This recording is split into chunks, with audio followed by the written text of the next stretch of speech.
Hello guys, welcome. It's me again doing another one of these. I feel like I've probably done this like at least 4 times on this channel, and I'm always switching stuff up. I'm always in a different place. Honestly, I feel like I should start doing sort of like a Billie Eilish sort of thing where I start counting down every single time I doing it and comparing it to all the years that I did the stuff before. But this one is a little different. This is more just kind of telling you guys, you know, what's kind of been going on with my life and where I kind of plan to take this channel, all the other endeavors, just, I don't know, just kind of telling you guys what's really going on, really. So for one, I'm sure you guys, if you guys are even watching this channel is dead.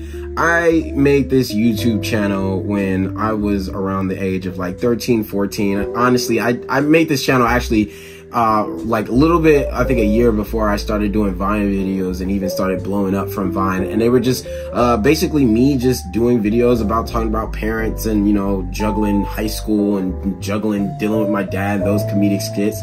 And at the time, it was getting me a ton of views for obvious reasons. You know, at the time I was, you know, killing it on Vine at the time. And also, I was just, you know, making a lot of content, and YouTube's algorithm was just completely different back then. Obviously, I'm sure as anybody knows who is on YouTube or trying to be a creator, making content on this app is not easy. In fact, this is probably one of the hardest, you know, social media platforms I've ever encountered. Like in the past, like I think 14, 15 years I've been doing social media, I think YouTube has to be the most difficult. Unlike, you know, Vine and TikTok and Snapchat and Instagram, like there's a For You page. There are things that allow you to possibly blow up faster and get a fan base and keep that.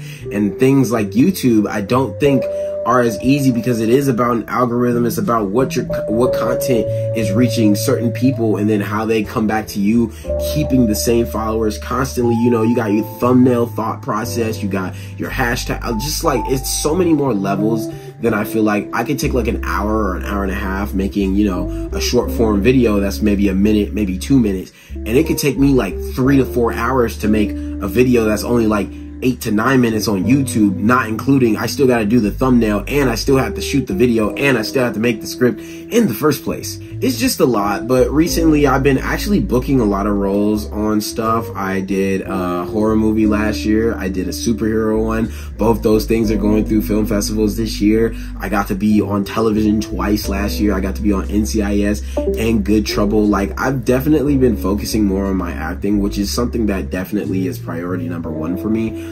But I also was working part-time at a VR place. I feel like a lot of people don't actually end up, you know, especially social media. Let me mute my Discord real quick, my bad. Anyways, I feel like a lot of people who do social media, who have a certain amount of followers, don't want to admit some of the stuff that they have to do in their private life just because it just feels like, you know, feels like you're regressing a bit, you know, because everyone I feel like believes, you know, when they see you get all these views and they see you have all these followers on these platforms, they just assume you're loaded with money, you got all these things going on for you. Like, why would you have a normal job? And to some degree, I do kind of feel that there's certain things where I'm like, God, this is awkward. I feel like I should, you know, I have other social media friends who are out here just living life, and I'm like, I don't understand why I'm not able to do what they're doing. And so I had a part-time job at a VR place. Honestly, believe it or not, most of my jobs that I have in my history have been with gaming. I've worked with Riot Games before, I've worked at the Void VR before, and I've worked at Dreamscape now before. And I have been working at Dreamscape for almost 2 years until recently when that store shut down. And so I honestly feel like that may have been a waking up point for me, because I had kind of stopped in January having the ambition I did the year before.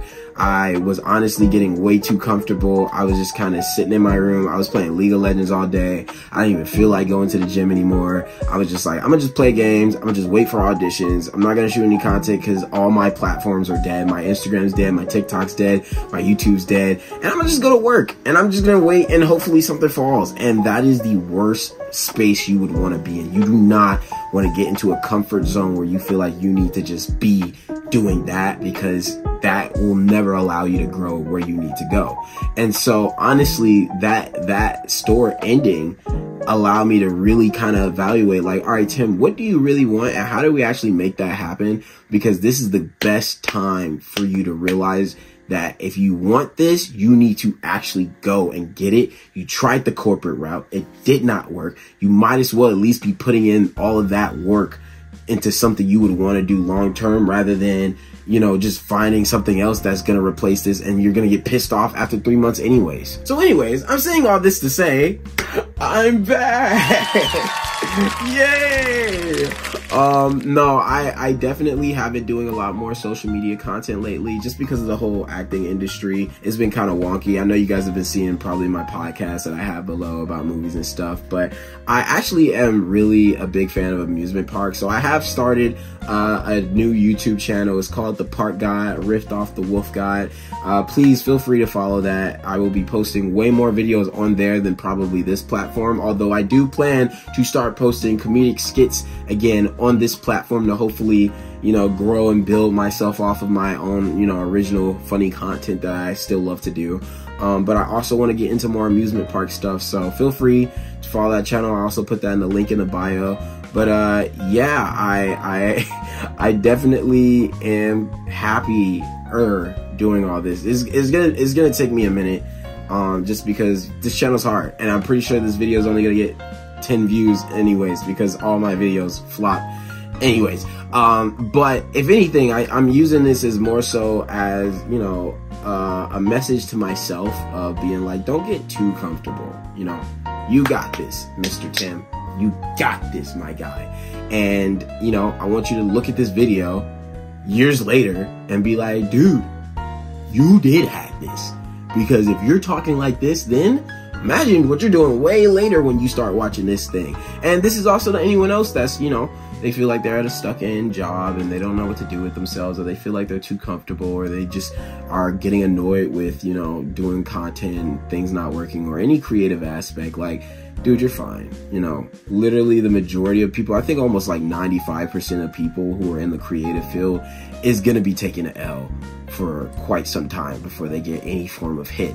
And the only difference between the people that make it and the people that don't is that they stayed on it. You know, regardless if they wanted to give up, regardless if anything happened, they stayed on it. And that's all you got to do. You just got to stay on it. So I'm going to stay on it. You're going to stay on it. And I'm going to go to bed because it's late. See y'all in the next video. Bye.